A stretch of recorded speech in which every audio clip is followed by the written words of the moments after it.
Hi, my name's Chris and welcome to my channel Maverick Next Gen. I'm going to tell you several things that you need to know as a beginner before you get the H2D.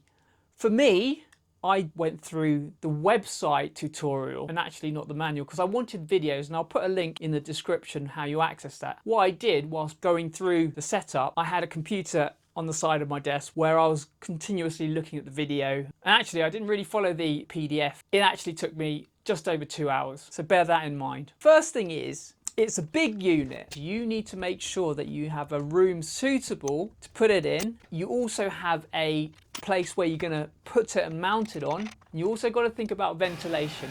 With regards to where you're gonna put it, my room is 2.75 meters by 220. And there's a door which is about 0.83 meters. The H2D here, this is my H2D. I've got it on a wheelie table.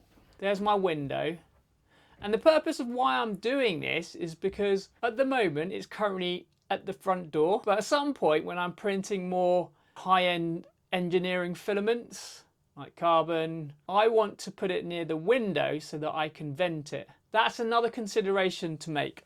In the video that I show you when I put it together, you need to move around it and check that it's okay. So I've got a wheelie printer table and I've shown you the dimensions. It's 0.74 meters high. The printer with the AMS unit is 0.86 meters in height. 0.74 meters plus 0.86. It's about 1 meter 60 centimeters in height on my table. But I've bought a desk that is essentially 60 by 50. And that allows a poop collecting bin on the side to be put there. And this is what this area is here. Whilst my printer table is sufficient, I wish I'd gone for a much more sturdier structure. I also talk about the height of your table. You want to be able to open the print bed over here and just be able to easily access it, okay? You hear that Filament absorbs water or moisture. This is a hygrometer, and that is measuring the current moisture in my room and the temperature,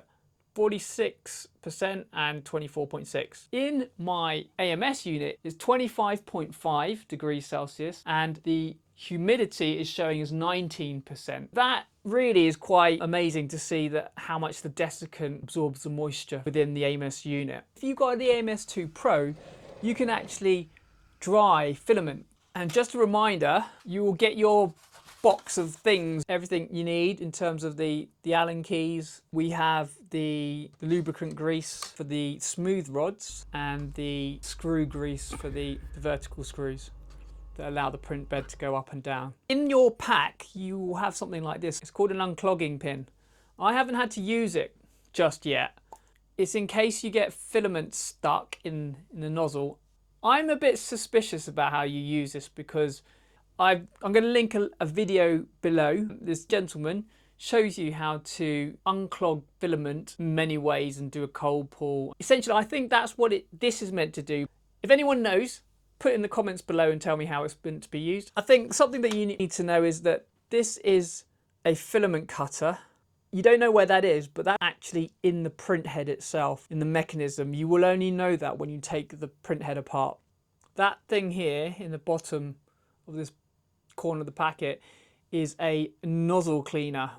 This actual unit has one power plug, but of course over time you may need more peripherals or accessories, so it's always a good idea to have an extension plug with electrical sockets in it. Another thing that you'll need to factor in is if you've got your printer up against the wall, you need to turn it on, right? And there's a power switch on the back right. For me, I need to reach around and actually switch it on. Make sure you give yourself enough access to get to it. And that's about it. That's all I've got to give you. If you've got any comments or questions, please leave them in the section below and I'll get back to you. Otherwise, happy printing.